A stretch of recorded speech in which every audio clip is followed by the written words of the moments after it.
ವಿಷಯವನ್ನೇ ಇಟ್ಟುಕೊಂಡು ಹೇಳಿದ್ರು. ಅದನ್ನ ಅವನಿಗೆ ಅನ್ವಯವಾಗುವ ಹಾಗೆ ಅದು ಎಲ್ಲ ದೋಷಗಳು ಸಹ ಮರೆಯಿದ್ರೆ ಅವಳು ಹೇಳ್ತಾಳೆ. ಆದಾಗ ಪರಮಾತ್ಮ ಹೇಳ್ತಾನೆ, ಇಂತಹ ನಿನ್ನ ಮಾತುಗಳನ್ನ ಅಂದ್ರೆ ಎಲ್ಲರಿಗೂ ತಿಳಿಯುವ ರೀತಿಯಲ್ಲಿ, ಇದು ಧರ್ಮಶಾಸ್ತ್ರದ ವಿಷಯವೂ ನೀನು ಹೇಳಿದೆ, ಹಾಗಾಗಿ ಈ ರೀತಿಯ ಮಾತುಗಳನ್ನು ಕೇಳಬೇಕು ಎನ್ನುವ ಉದ್ದೇಶದಿಂದಲೇ ನಾನು ನಿನ್ನ ಹತ್ತಿರ ಮಾತುಗಳನ್ನಾಡಿ ಕೆರಳಿಸಿದೆ. ಮತ್ತೆ ನಾನು ಹೇಳಿದ್ದಕ್ಕೆ ಏನು ನೀನು ವ್ಯಾಖ್ಯಾನ ಅನ್ನೋದನ್ನು ಮಾಡಿದೆಯೋ ಅದು ಸಹ ಅತ್ಯಂತ ಅದ್ಭುತವಾಗಿದೆ. ಅಷ್ಟೇ ಅಲ್ಲ, ಅದು ಸತ್ಯವೂ ಸಹ ಅಂತ ಹೇಳಿ, ನೀನು ಯಾವ ಯಾವ ಇಚ್ಛೆಯನ್ನ ಪಡ್ತೀಯೋ, ಯಾವ ಯಾವ ಕಾಮನೆಗಳನ್ನ ನೀನು ಬೇಕು ಅಂತ ಬಯಸ್ತೀಯೋ ಅದೆಲ್ಲವೂ ಸಹ ನಿನಗೆ ದೊರಕುತ್ತೆ. ಆದರೆ ಅದು ಯಾವುದೂ ಸಹ ನಿನಗೆ ಸಂಸಾರದ ಬಂಧನವಾಗೋದಿಲ್ಲ. ಅದು ನಿನ್ನನ್ನ ಮೋಕ್ಷದ ಕಡೆಗೆ, ಅಂದ್ರೆ ಈ ಸಂಸಾರದಿಂದ ನಿವೃತ್ತಿಯಾಗುವಂತಹ ಮಾರ್ಗದ ಕಡೆಗೇನೆ ನಿನ್ನ ಕೊಂಡೊಯ್ಯುತ್ತೆ. ಯಾಕೆಂದ್ರೆ ನಿನ್ನ ಮನಸ್ಸು ಅಷ್ಟು ಪರಿಪಕ್ವವಾಗಿರೋದ್ರಿಂದ ಆ ಕಾಮನೆಗಳು ಸಹ ನಿನಗೆ ಬಂಧನಕ್ಕೆ ಕಾರಣವಾಗೋದಿಲ್ಲ.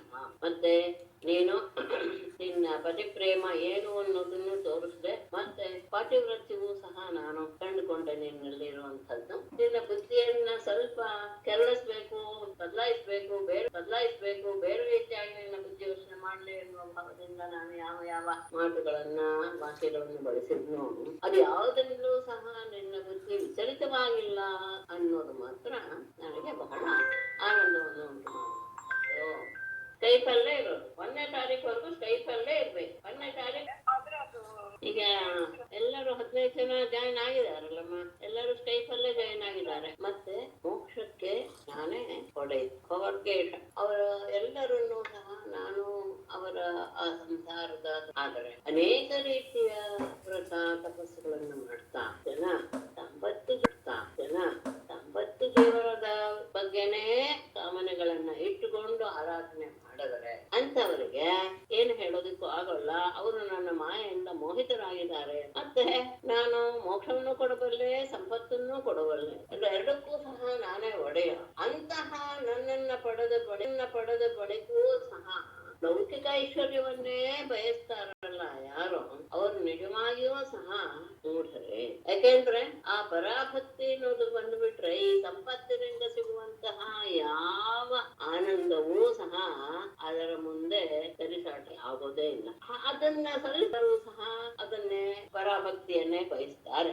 ಆದರೆ ಅಲ್ಲೂ ಸಹ ನನ್ನನ್ನು ಹೊಂದಿನೂ ಸಹ ಈ ತರದ ಲೌಕಿಕ ವಿಷಯದ ಸುಖವನ್ನೇ ಬಯಸ್ತಾರೆ ಅಂತ ಆದರೆ ಅವರು ನಿಜವಾಗಿಯೂ ಸಹ ಮೂಢರೇ ಬೇಕು. ಅಷ್ಟೇ ಅಲ್ಲ, ಆ ಲೌಕಿಕ ವಿಷಯದ ಸುಖ ಕೇವಲ ಮನುಷ್ಯರಿಗೆ ಮಾತ್ರ ಅಲ್ಲ, ಯಾವುದೇ ಕ್ರಿಮಿಕೀಟಗಳು ಇರಲಿ ಅವುಗಳು ಸಹ ನರಕದಲ್ಲಿಯೂ ಆ ರೀತಿಯ ಸುಖವನ್ನು ಅನುಭವಿಸುತ್ತೆ ಅಂತ ಆದಾಗ ಅದನ್ನ ನನ್ನನ್ನ ಆರಾಧನೆ ಮಾಡಿ ಪಡ್ಕೊಳ್ಬೇಕೇ ಹೊರತು ಹಾಗಾಗಿ ಅವರು ನರಕಕ್ಕೆ ಹೋಗೋದೇ ಹೆಚ್ಚು ಉಚಿತ ಅಂತ ಅನ್ಸುತ್ತೆ. ಮತ್ತೆ ನೀನು ಬಹಳ ಅದೃಷ್ಟವಂತಳು. ಯಾಕೆಂದ್ರೆ ಯಾವುದು ಸಂಸಾರ ಬಂಧನದಿಂದ ಬಿಡುಗಡೆ ಮಾಡುತ್ತೋ ಅಂತಹ ನನ್ನ ಸೇವೆಯನ್ನ ನೀನು ನಿರಂತರವಾಗಿ ಮಾಡ್ಕೊಂಡು ಬರ್ತಾ ಇದೀಯ. ದುಷ್ಟರಾದವರಿಗೆ ಈ ರೀತಿಯ ಮನಸ್ಸು ಬರೋದಿಲ್ಲ.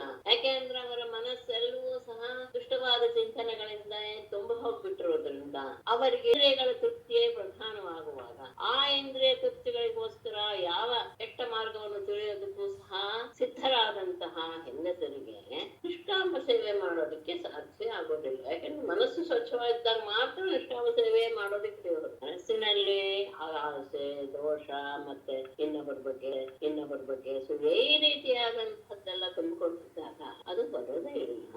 ಆದ್ರೆ ಆ ವಿಷಯದಲ್ಲಿ ನೀನು ಬಹಳ ಪುಣ್ಯವಂತೆ.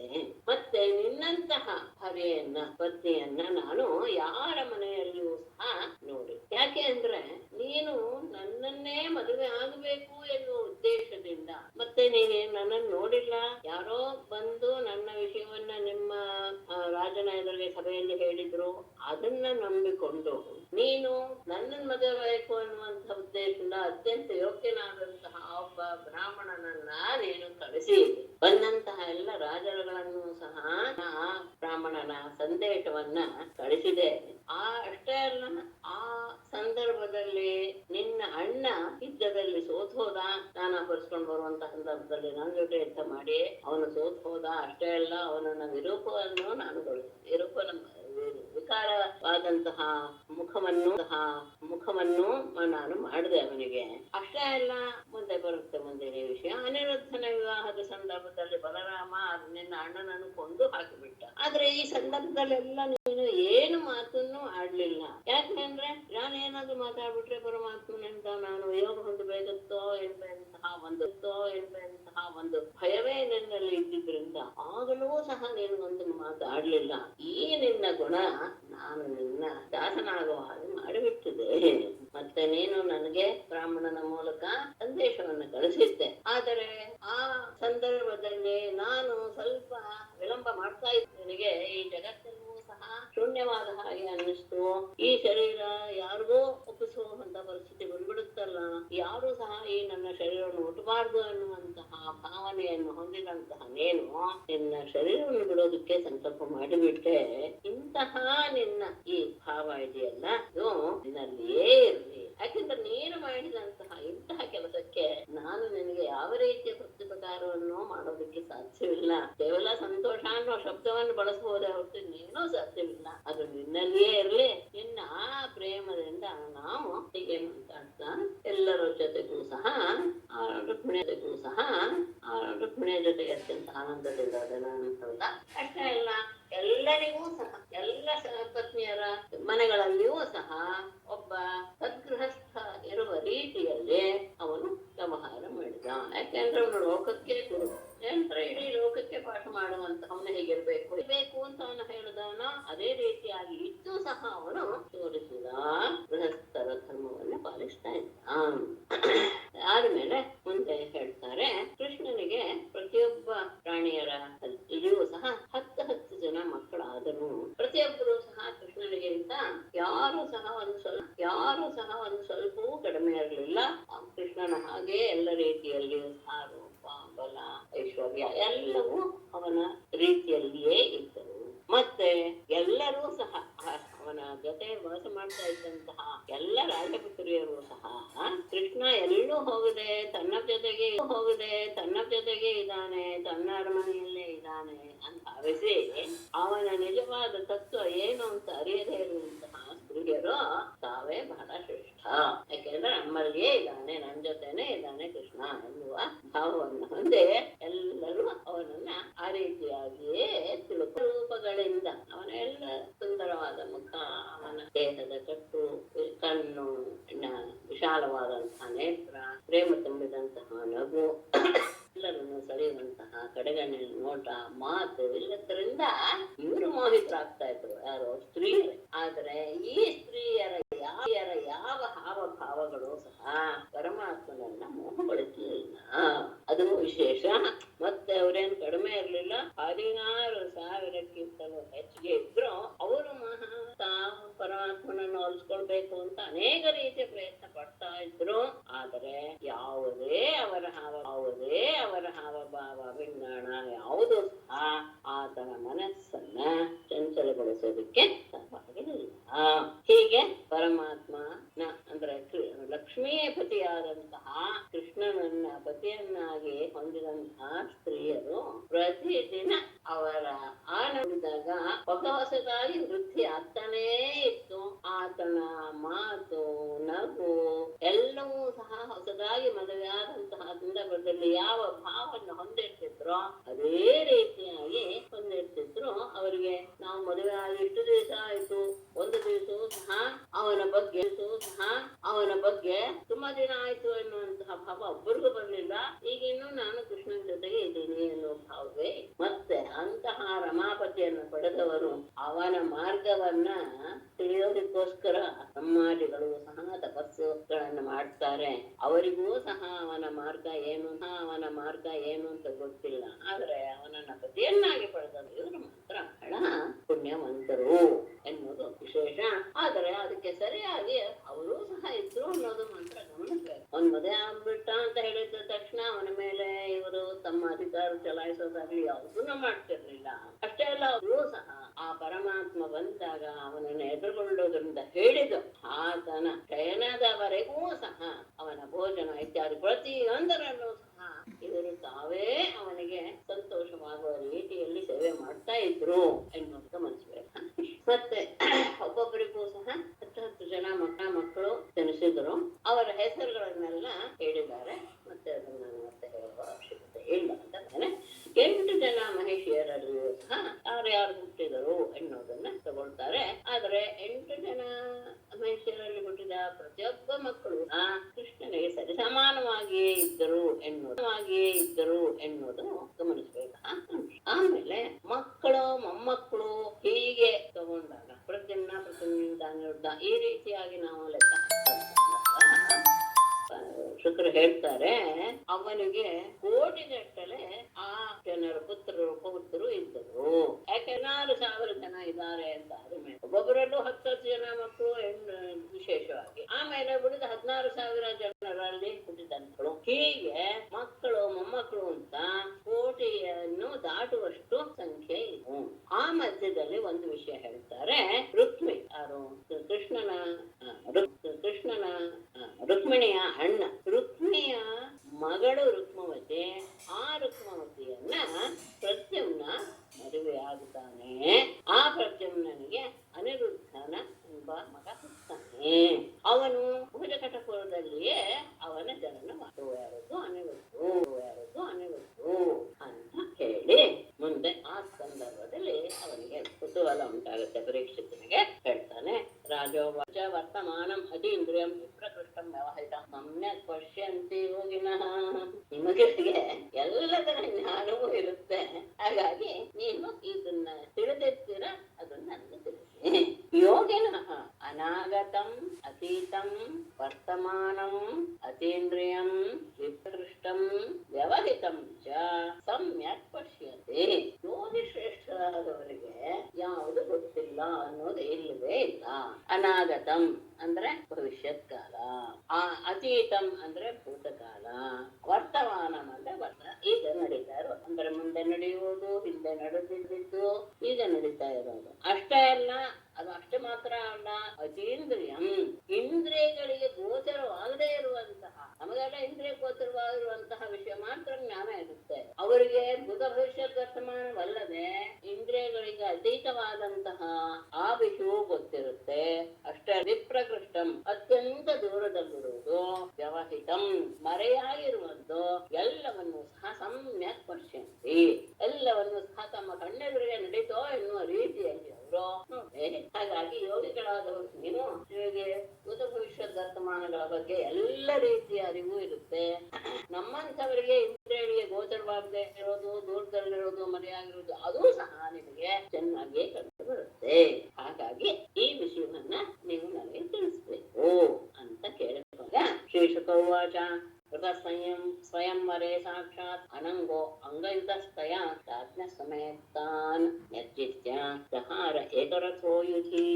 ಸ್ವಯಂವರೇ ಸಾಕ್ಷಾತ್ ಅನಂಗಃ ಅಂಗಯುತಃ ತಯಾ ಕೃತಃ ಯುಧಿ ಸಮೇತಾನ್ ರಾಜ್ಞಃ ಏಕರಥಃ ನಿರ್ಜಿತ್ಯ ಜಹಾರ.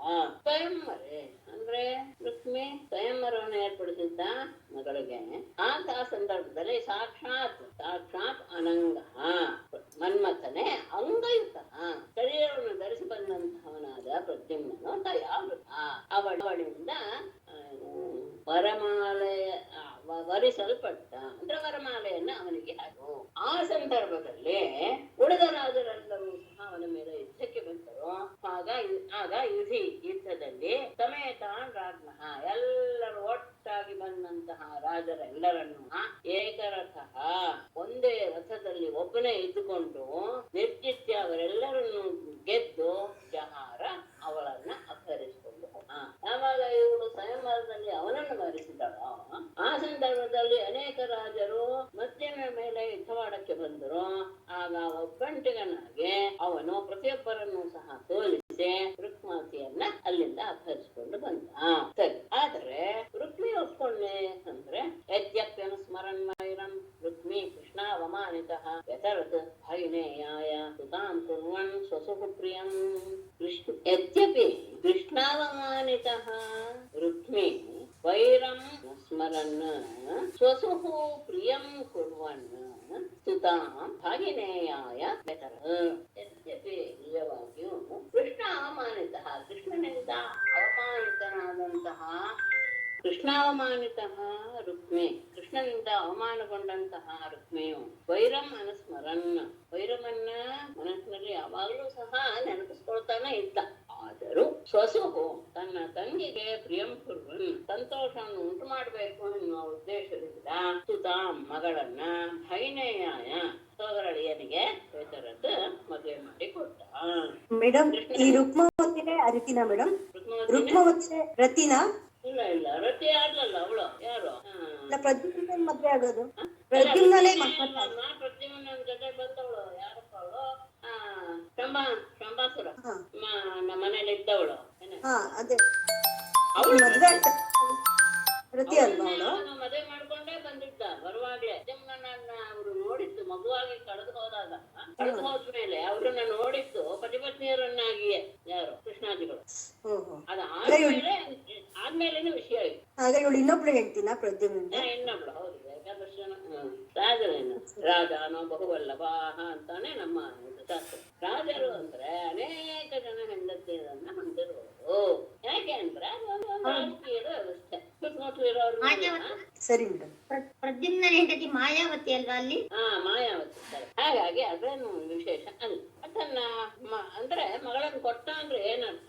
ಅವನ ಅಪಹರಿಸಿಕೊಂಡು ಹೋದ್ರು ಸಹ ಇವನೇನು ವಿರೋಧ ಮಾಡ್ಲಿಲ್ಲ, ಸುಮ್ನಾದ ಅನ್ನೋದು ತಾತ್ಪರ್ಯ. ಯಾಕೆಂದ್ರೆ ಅನ್ನೇ ನೇರವಾಗಿ ಕೊಟ್ಟಿದ್ದ, ಅವನ ಅಪಹರಿಸ್ಕೊಂಡು ಹೋಗ್ಬಿಟ್ಟಿದ್ದ.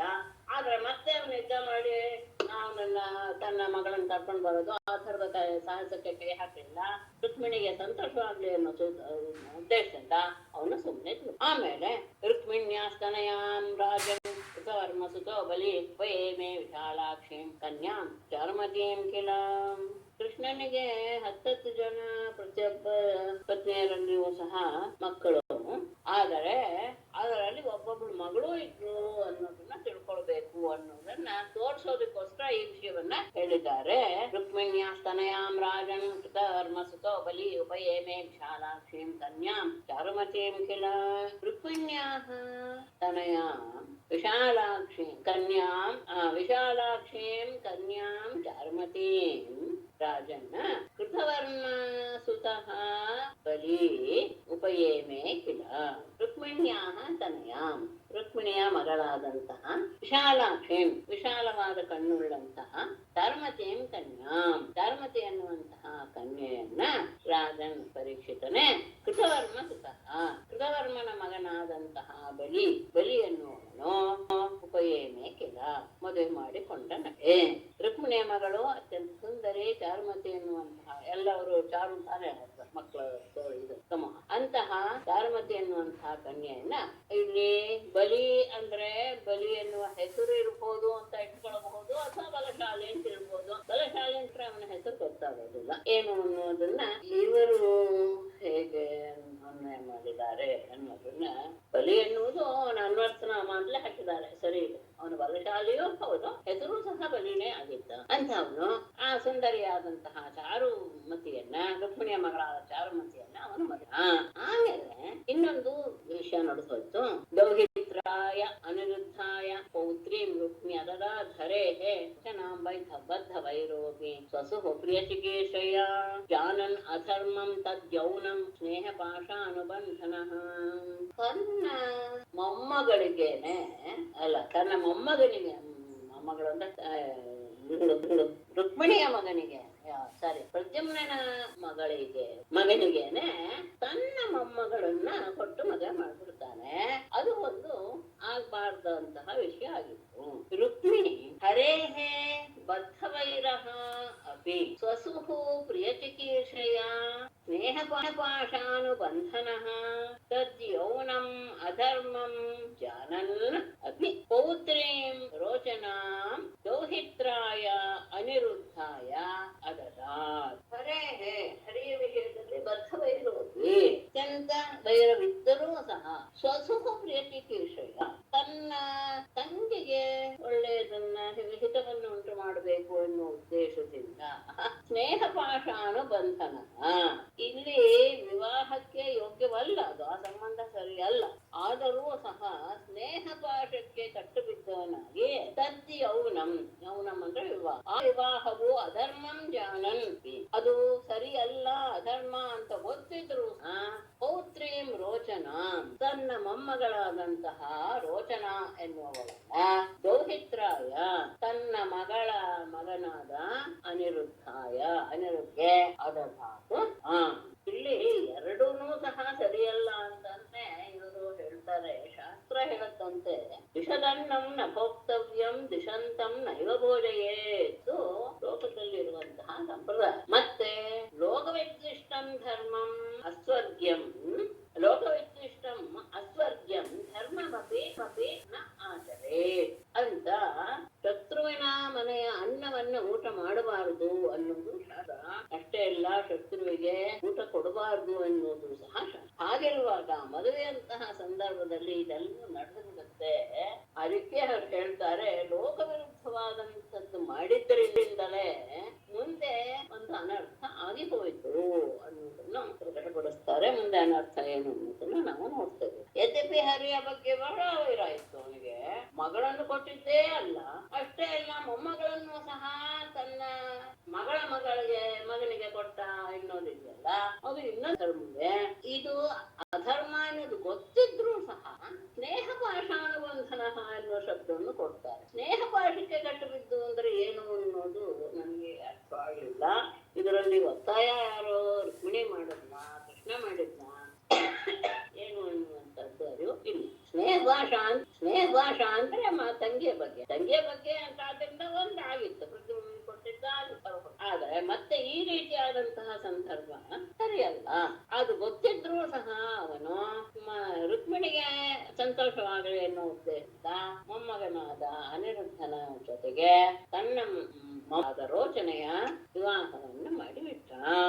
ಅಂತಹ ಆ ವಿವಾಹದ ಸಂದರ್ಭದಲ್ಲಿ ಏನಾಗೋಯ್ತು ಅಂದ್ರೆ, ಹೃದಯೇ ರಾಜನ್ ರುಕ್ಮಿಣಿ ರಾಮಕೇಶವೌ ಪುರಂ ಬೋಹಯ ಕಟಂ ಜಗ್ಮುಃ ಸಾಂಬ ಪ್ರದ್ಯುಮ್ನ ಕಾದಯಃ ರಾಜನ್ ತಸ್ಮಿನ್ ಅಭ್ಯುದಯೇ ರುಕ್ಮಿಣಿ ರಾಮಕೇಶವೌ ಸಾಂಬ ಪ್ರದ್ಯುಮ್ನ ಕಾದಯಃ ಭೋಜಕಟಂ ಪುರಂ ಜಗ್ಮುಃ.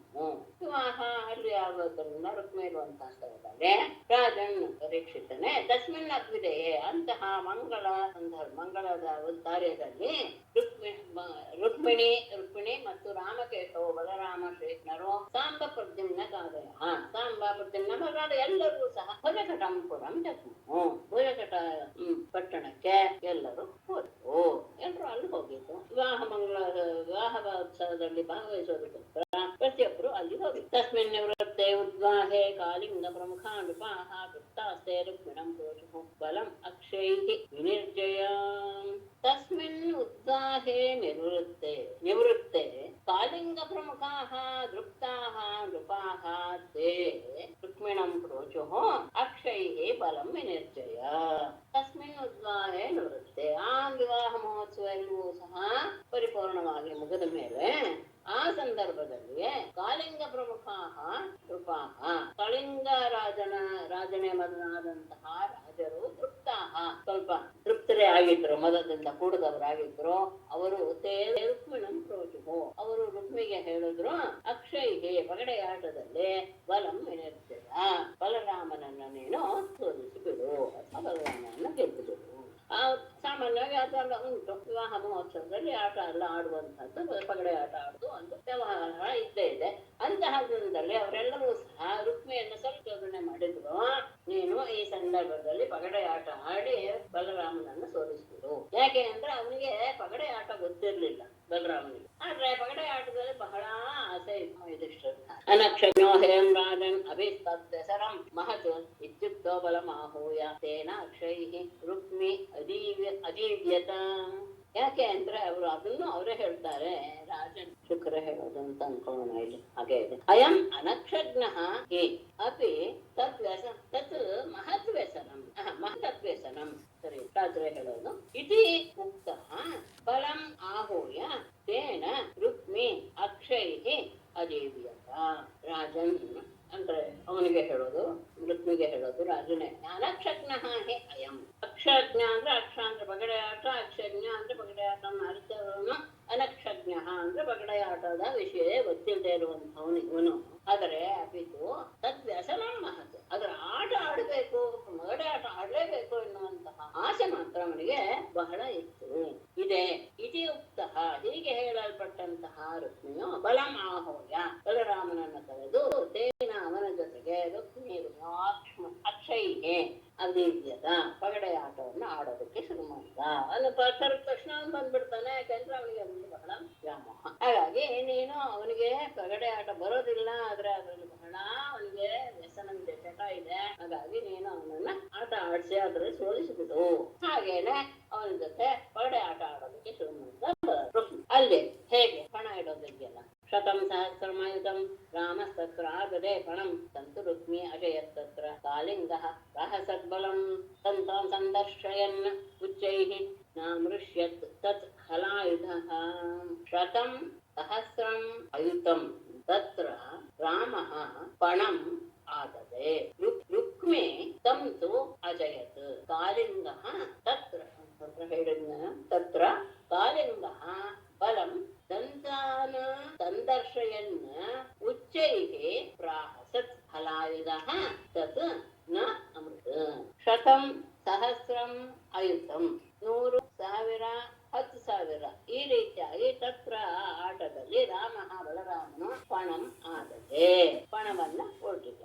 100 ಮೊದಲು, ಆಮೇಲೆ 1000, ಆಮೇಲೆ 10,000 ಹೀಗೆ ಅವನು ಪಣವನ್ನು ಇಟ್ಟ. ಆ ಸಂದರ್ಭದಲ್ಲಿ ತಂದು ರುಕ್ಮಿ ಅಜಯ ಆ ಎಲ್ಲವನ್ನು ಸಹ ರುಕ್ಮಿ ಗೆದ್ದು ಬಿಟ್ಟ. ಆಗ ತತ್ರ ಆ ಸಂದರ್ಭದಲ್ಲಿ ಕಳಿಂಗ ದೇಶದ ರಾಜ ಬಲಂ ಬಲರಾಮನನ್ನು ನೋಡಿ ದಂತಾನ್ ಸಂದರ್ಶಯನ್ನ ಹಲ್ಲುಗಳನ್ನ ತೋರಿಸ ಉಚ್ಚೈಹಿ ಜೋರಾಗಿ ಪ್ರಾಹಸತ್.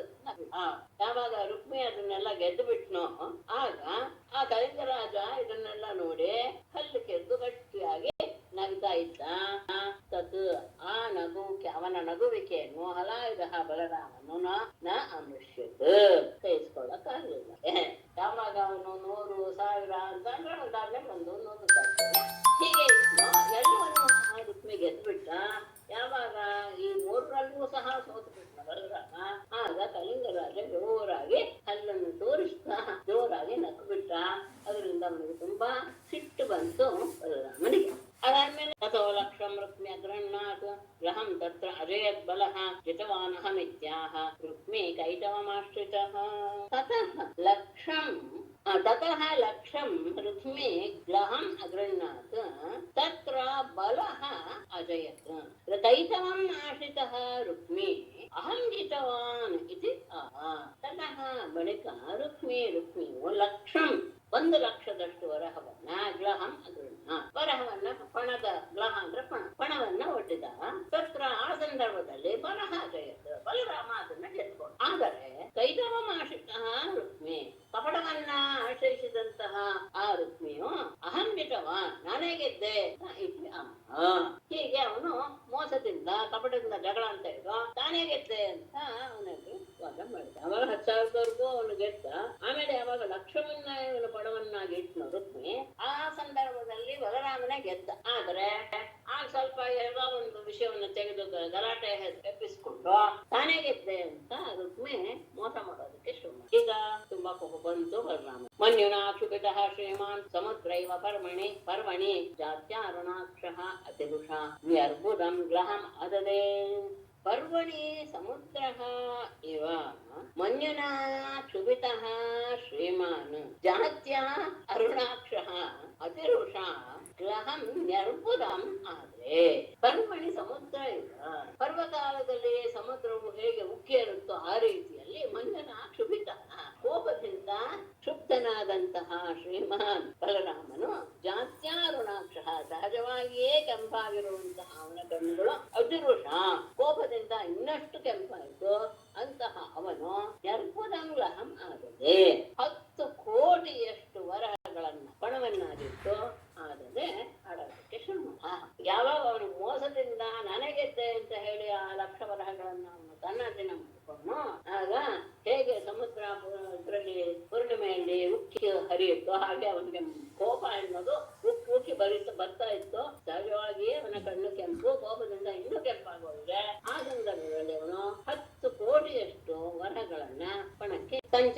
कृतवान् रामः धर्मेण छलमाश्रितः रुक्मीजितं मयात्र इमे वदन्तु प्राश्निका इति तं चापि रामः धर्मेण जितवान् छलम् आश्रितः रुक्मी मया जितम् अत्र इमे ಪ್ರಾಶ್ನಿಕಾಃ ವದಂತು ಇದು ಉಕ್ತವಾನ್ ತಂಚಾಪಿ ಆ ಕೋಟಿ ವರಹಗಳನ್ನು ಸಹ 10 ಕೋಟಿ ವರಹಗಳನ್ನು ಸಹ ರಾಮನು ಧರ್ಮೇಣ ನ್ಯಾಯವಾಗಿ ಚಿತವನ್ನು ಗೆದ್ದ. ಆದರೆ ಛಲಂ ಆಶ್ರಿತ ಕಪಟವನ್ನ ಆಶ್ರಯಿಸಿದಂತಹ ರುಕ್ಮಿಯು ಮಯಾ ಅತ್ರ ಜಿತಂ ನಾನೇ ಇದ್ರಲ್ಲೂ ಸಹ ಗೆದ್ದೆ. ಇಮೇ ಪ್ರಾಶ್ನಿಕಾಃ ಅಂದ್ರೆ ಎಲ್ಲರೂ ಒಂದು ತೀರ್ಪು ಕೊಡಕ್ಕೆ ಅಂತ ಮಧ್ಯಸ್ಥರು ಇರ್ತಾರಲ್ಲ, ಈ ಮಧ್ಯಸ್ಥರಾದವರು ವದಂತು ಈ ಬಗ್ಗೆ ತೀರ್ಪು ಹೇಳಿ ಅಂತ ಜೋರಾಗಿ ಕಟ ಹೇಳಿದ್ರು. ಯದ್ಯಪಿ ಜೀವಿತದ ನಿಯಮ ಹೇಗೋ ಅದೇ ರೀತಿಯಲ್ಲಿ ಈಗಲೂ ಸಹ ಲಕ್ಷವರಹವನ್ನು ಗೆದ್ದ ಹಾಗೆ 10 ಕೋಟಿ ವರಗಳನ್ನು ಸಹ ಬಲರಾಮನೇ ಗೆದ್ದ. ಈಗಲೂ ಕಪಟವನ್ನ ಆಶ್ರಿದಂತಹ ರುಕ್ಮಿ ನಾನೇ ಇದನ್ನು ಗೆದ್ದೆ, ಇದ್ರ ಬಗ್ಗೆ ಮಧ್ಯಸ್ಥರು ಉತ್ತರ ಹೇಳಿ ಅಂತ ಜೋರಾಗಿ ಹೇಳಕ್ ಮಾಡ್ದ. ಆಗ ತದಾ ಪ್ರವೀಣ ಭೋವಾಣಿ ಬಲೇನೈವ ಜಿತೋಗ್ಲಹ ಧರ್ಮದೋ ವಚನೇನೈವ ರುಕ್ಮಿ ವದತಿ ವೈ ಪುರುಷಾಂ. ಆಗ ಆಕಾಶವಾಣಿ ಆಗ್ಬೋದು. ತದಾ ನಭೋವಾಣಿ ಅಬ್ರವೀತ್ ಬಲೇನ ಏವ ಧರ್ಮತಃ ಗ್ಲಹಃ ಜಿತಃ ರುಕ್ಮಿ ಮೃಷಾ ವದತಿ. ತದಾ ನಭೋವಾಣಿ ಅಬ್ರವೀತ್ ಬಲೇನ ಏವ ಧರ್ಮತಃ ಗ್ಲಹಃ ಜಿತಃ ರುಕ್ಮಿ ವಚನೇನ ಏವ ಮೃಷಾ ವದತಿ. ತದಾ ಆ ಸಂದರ್ಭದಲ್ಲಿ ನಭೋವಾಣಿ ಆಕಾಶವಾಣಿಯು ಅಬ್ರವೀತ್ ಹೇಳಿತು ಬಲೇನ ಏವ ಬಲರಾಮನಿಂದಲೇ ಧರ್ಮತಃ ಯೋಗ್ಯ ರೀತಿಯಲ್ಲಿ ಗ್ಲಹಃ ಜಿತಃ ಪಣವು ಗೆಲ್ಲಲ್ಪಟ್ಟಿದೆ. ರುಕ್ಮಿಯು ವಚನೇನೈವ ಕೇವಲ ಮಾತಿನಿಂದ ವೃಷಾ ವದತಿ ಸುಳ್ಳನ್ನೇ ಆಡ್ತಾ ಇದ್ದಾನೆ.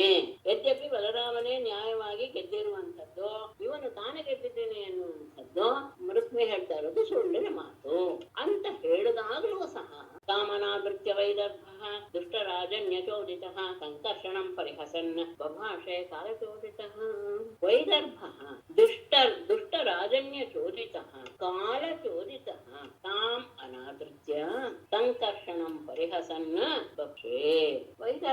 ವಿದರ್ಭರಾಜನಾದಂತಹ ರುಕ್ಮಿಯು ದುಷ್ಟರಾಜನ್ಯ ಚೋದಿತ ಆ ದುಷ್ಟರಾಜರಿಂದ ಪ್ರೇರೇಪಿಸಲ್ಪಟ್ಟವರಾಗಿ ಅಷ್ಟೇ ಅಲ್ಲ ಕಾಲಚೋದಿತ ಮರಣದ ಕಾಲವೂ ಸಹ ಬಂದಿದೆ. ಕಾಲದಿಂದ ಪ್ರೇರೇಪಿತನಾಗಿ ತಾಮನಾದೃತ್ಯ ಆ ಆಕಾಶವಾಣಿಯನ್ನು ಸಹ ತಿರಸ್ಕರಿಸಿ ಸಂಕರ್ಷಣಂ ಪರಿಹಸನ್ ಬಲರಾಮನನ್ನು ಅಪಹಾಸ್ಯ ಮಾಡ್ತಾ ಸ್ವಭಾಷೆ ಮಾತನಾಡಿದ.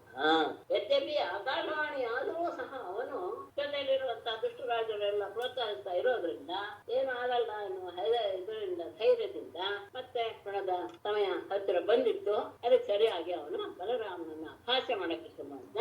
ನೈಮಾಕ್ಷಕೋ ವಿದಾಯೋಯಂ ಗೋಪಾಲಾವನ ಗೋಚರಾಃ ಕ್ಷೇ ದಿವ್ಯಂತಿ ರಾಜಾನಃ ಬಾಣೈಶ್ಚ ನ ಭಮಾದೃಶಾಃ. ಯೂಯಂ ಅಕ್ಷಕೋವಿದಾಃ ನೈವ ವನಗೋಚರಾಃ ಗೋಪಾಲಃ ರಾಜಾನಃ ಅಕ್ಷೈಃ ದಿವ್ಯಂತಿ ಬಾಣೈಶ್ಚ ನ ಭವಾದೃಶಾಃ. ವಯೂಯಂ ಅಕ್ಷಕೋವಿದಾಃ ನೈವ. ನೀವ್ಯಾರೂ ಸಹ ಪಗಡೆಯಾಟವನ್ನ ಚೆನ್ನಾಗಿ ಬಲ್ಲವರಲ್ಲ. ಇವೆಲ್ಲ ಯಾರು? ವನಗೋಚರಾಃ ಗೋಪಾಲಃ. ಕಾಡಿನಲ್ಲಿ ಇಟ್ಟುಕೊಂಡು ಹಸುಗಳನ್ನು ಮೇಯಿಸ್ತಾ ಇರುವಂತಹ ಜನ ನೀವು. ರಾಜಾನಃ ನಮ್ಮಂತಹ ರಾಜರು ಅಕ್ಷೈಹಿ ದಿವ್ಯಂತೆ ಪಗಡೆಯಾಟವನ್ನು ಆಡ್ತಾರೆ. ಅಷ್ಟಷ್ಟೇ ಎಲ್ಲ ಬಾಣ ಇಷ್ಟೇ ಬಾಣಗಳಿಂದಲೂ ಸಹ ನಾವು ಆಟ ಆಡ್ತೇವೆ. ಭವಾದೃಶ ನಿಮ್ಮಂಥವರು ಈ ರೀತಿ ಆಟಕ್ಕೆ ಯೋಗ್ಯರಲ್ಲ. ನೀವೆಲ್ಲೋ ಕಾಡಿನ ನೆಚ್ಚಿಕೊಂಡು ಹಸು ಮೇಯಿಸ್ಕೊಂಡಿರುವಂಥವ್ರು, ನಿಮಗೆ ಪಗಡೆ ಆಟದ ವಿಷಯ ಏನೋ ಗೊತ್ತಿಲ್ಲ. ಅದೆಲ್ಲ ಆಡುವವರು ರಾಜರು. ಬಾಣದಿಂದಲಾಗಲಿ ಆ ಪಗಡೆಯಿಂದಲಾಗಲಿ ಆಟ ಆಡುವವರು ರಾಜರೇ ಹೊರತು ನಿಮ್ಮಂತ. ಹೀಗೆ ಆದ ತಕ್ಷಣ ಕೋಪ ಮೀರ್ ರುಕ್ಮಿಣೈವಂ ಅಧಿಕ್ಷಿಪ್ತಃ ರಾಜಭಿಶ್ಚ ಉಪಹಾಸಿತಃ ವೃದ್ಧಃ ಪರಿಘಮುದ್ಯಮ್ಯ ಜಘ್ನೆ ತಂ ನುಮ್ನ ಸಂಸದಿ. ಏವಂ ರುಕ್ಮಿಣಾ ಅಧಿಕ್ಷಿಪ್ತಃ ರಾಜಭಿಃ ಚ ಉಪಹಾಸಿತಃ ವೃದ್ಧಃ ಪರಿಘಂ ಉದ್ಯಮ್ಯ ತಂ ನೃಮ್ನ ಸಂಸದಿ ಜನೆ.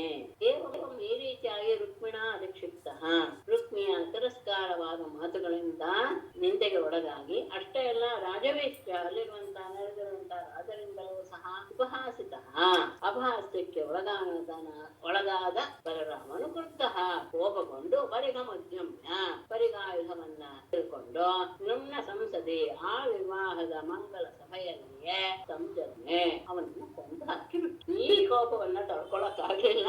ಅವನು ಮೋಸದಿಂದ ತಾನೇ ಗೆದ್ದೆ ಅಂತ ಹೇಳಿದ್ದು ಒಂದು, ಅಷ್ಟೇ ಅಲ್ಲ ಆಕಾಶವಾಣಿಯನ್ನು ನಂಬಿದೆ, ನೀವು ಯಾರೂ ಸಹ ಇದಕ್ಕೆ ಯೋಗ್ಯರಲ್ಲ ಎನ್ನುವಂತಹ ಅಪಹಾಸ್ಯವನ್ನು ಮಾಡಿದಾಗ ಕೋಪ ಮೀರಿತ್ತು. ಆಗ ಅವನಲ್ಲೇ ಇದ್ದಂತಹ ಒಂದು ಪರಿಕಾರವನ್ನು ತೆಗೆದುಕೊಂಡು ಆ ವಿವಾಹದ ಸಂದರ್ಭದಲ್ಲಿಯೇ ಅವನನ್ನ ಸಾರಿಸಿಬಿಟ್ಟ. ಅಷ್ಟೇ ಅಲ್ಲ, ಈ ಕಳಿಂಗರಾಜ ನಕ್ಕಿ ಕಳಿಂಗರಾಜಂಬರಸ ಗೃಹೀತ್ವಾ ದಶಮೇ ಪದೇ ದಂತಾನ್ ಅಪಾತಯತ್ ಕ್ರುದ್ಧಃ ಯೋ ಹಸತ್ ವಿವೃತೈಃ ದ್ವಿಜೈಃ.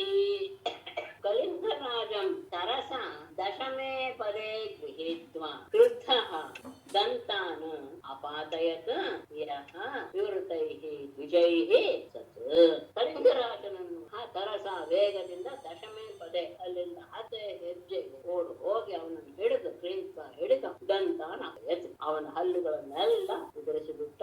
ಯಹ ಯಾವ ಕಳಿಂಗರಾಜನು ವಿವೃತೈಃ ದ್ವಿಜೈಃ ಹಲ್ಲನ್ನ ತೆಗೆದು ಅಹಸತ್ ಹಲ್ಲು ಕಿಳಿದು ಅವನು ಅಹಸತ್ ನಕ್ಕಿದ್ನು.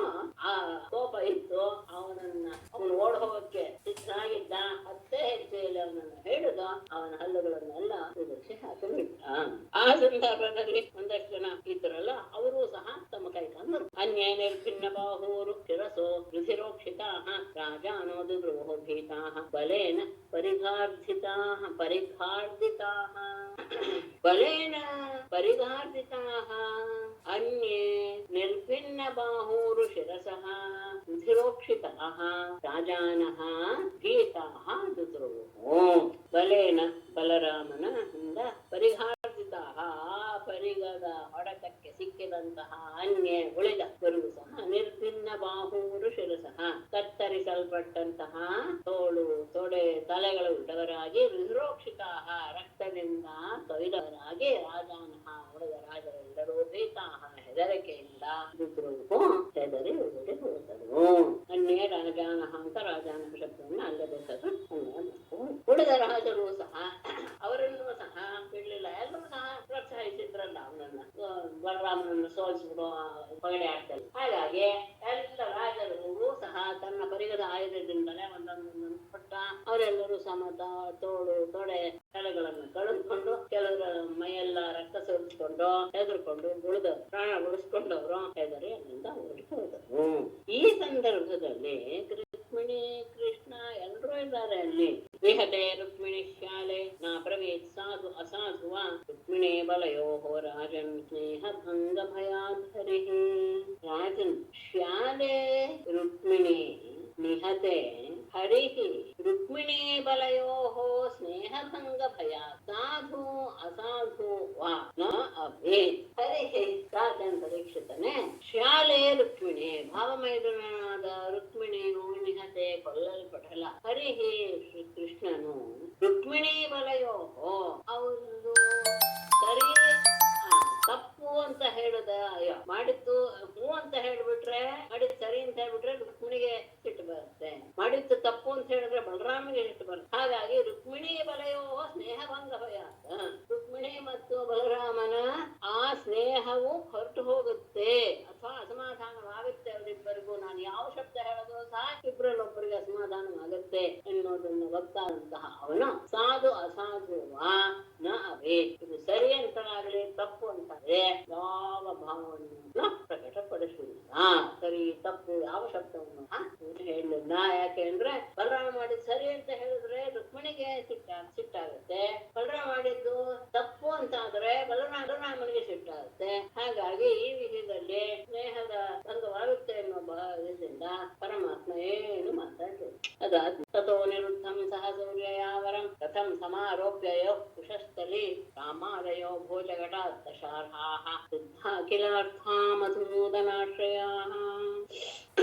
ಸಿದ್ಧಾಖಿಲಾರ್ಥಾಃ ಮಧುಸೂದನಾಶ್ರಯಾಃ ರಾಮಾದಯಃ ಶಾರ್ಹಾಃ ಭೋಜಘಟಾಃ ಮಧುಸೂದನಾಶ್ರಯಾಃ ರಾಮಾದಯಃ ಶಾರ್ಹಾಃ ಭೋಜಘಟಾತ್ ತತಃ ಸೂರ್ಯಯಾ ಸಹ ಅನಿರುದ್ಧಂ ವರಂ ರಥಂ ಸಮಾರೋಪ್ಯ ಕುಶಸ್ಥಲೀಂ ಯಯುಃ. ಸಿದ್ಧಾಖಿಲಾರ್ಥಾಃ ಎಲ್ಲ ಇಷ್ಟಾರ್ಥಗಳು ಸಹ ನೆರವೇರಲೀಂ ಯಯುಃ. ಸಿದ್ಧಾಖಿಲಾರ್ಥಾಃ ಎಲ್ಲ ಇಷ್ಟಾರ್ಥಗಳು ಸಹ ನೆರವೇರಿ ಆದ ಮೇಲೆ ಮಧುಸೂದನ ಆಶ್ರಯ ಪರಮಾತ್ಮನ ಆಶ್ರಯವನ್ನು ಹೊಂದಿದಂತಹ ರಾಮಾದಯ ಬಲರಾಮ ಮೊದಲಾದಂತಹ ದಶಾರ್ಹ ಯದುವಂಶದವರು ಭೋಜಕಟಾತ್ ಆ ಭೋಜಕಟಪುರದಿಂದ ಮೊದಲಾದಂತಹ ದಶಾರ್ಹ ಯದುವಂಶದವರು ಭೋಜಕಟಾತ್ ಆ ಭೋಜಕಟಪುರದಿಂದ ತತಃ ಸೂರ್ಯಯ ಸಹ ಸೂರ್ಯ ಅಂತ ಹೇಳಿದ್ರೆ ಆಗಿನ್ನು ಮದುವೆಯಾದಂತಹ ಕನ್ಯೆ ಅಂತಹ ಮದುವೆಯಾದ ಆ ಕನ್ಯೆಯೊಡನೆ ಸೂರ್ಯ ಸಹ ಅನಿರುದ್ಧಂ ವರಂ ಅನಿರುದ್ಧನನ್ನು ರಥಂ ಆರೋಗ್ಯ ರಥದಲ್ಲಿ ಆ ಕನ್ಯೆಯೊಡನೆ ಸೂರ್ಯ ಸಹ ಅನಿರುದ್ಧಂ ವರಂ ಅನಿರುದ್ಧನನ್ನು ರಥಂ ಆರೋಗ್ಯ ರಥದಲ್ಲಿ ಹತ್ತಿಸಿ ಕುಶಸ್ಥಲಿ ಮೇವು ದ್ವಾರಕಾಪುರಕ್ಕೆ ಹೊರಟರು. ಅಲ್ಲೆಲ್ಲ ಇಷ್ಟಾರ್ಥಗಳಾದ್ಮೇಲೆ ಬಲರಾಮಲ್ಲಾದಂತಹ ಎಲ್ಲ ಯಾರು ನವವಧುವಾದಂತಹ ರೋಚನೆಯೊಡನೆ ಅನಿರುದ್ಧನನ್ನು ವರನಾದ ಅನಿರುದ್ಧನಲ್ಲಾದಂತಹ ಎಲ್ಲ ಯಾರು ನವವಧುವಾದಂತಹ ರೋಚನೆಯೊಡನೆ ಅನಿರುದ್ಧನನ್ನು ವರನಾದ ಅನಿರುದ್ಧನನ್ನು ರಥದಲ್ಲಿ ಕುಳ್ಳರಿಸಿಕೊಂಡು ಭೋಜಕಟಪುರಟ್ಟು ದ್ವಾರಕೆಗೆ ಬಂತು. ತಥೋ ನಿರುದ್ಧಂ ಸಹ ಸೂರ್ಯಯಾವರಂ ರಥಂ ಸಮಾರೋಪ್ಯ ಯಯೋ ಕುಶಸ್ಥಲಿ ರಾಮಾದಯೋ ಭೋಜಕಟಾತ್ ದಶಾರ್ಹಾಃ ಸಿದ್ಧಾಕಿನಾರ್ಥಮಾರೋಪ್ಯ ಯಯೋ ಕುಶಸ್ಥಲಿ ರಾಮಾದಯೋ ಭೋಜಕಟಾತ್ ದಶಾರ್ಹಾಃ ಸಿದ್ಧಾಕಿನಾರ್ಥಾಃ ಮಧುಸೂದನಾಶ್ರಯಾಃ. श्रीमद्भागवते महापुराणे दशमस्कन्धे उत्तरार्धे अनिरुद्ध विवाहे रुक्मिवधो नाम एकषष्टितमोऽध्यायः. अनिरुद्ध विवाहे रुक्मिवधो नाम एकषष्टितमोऽध्यायः.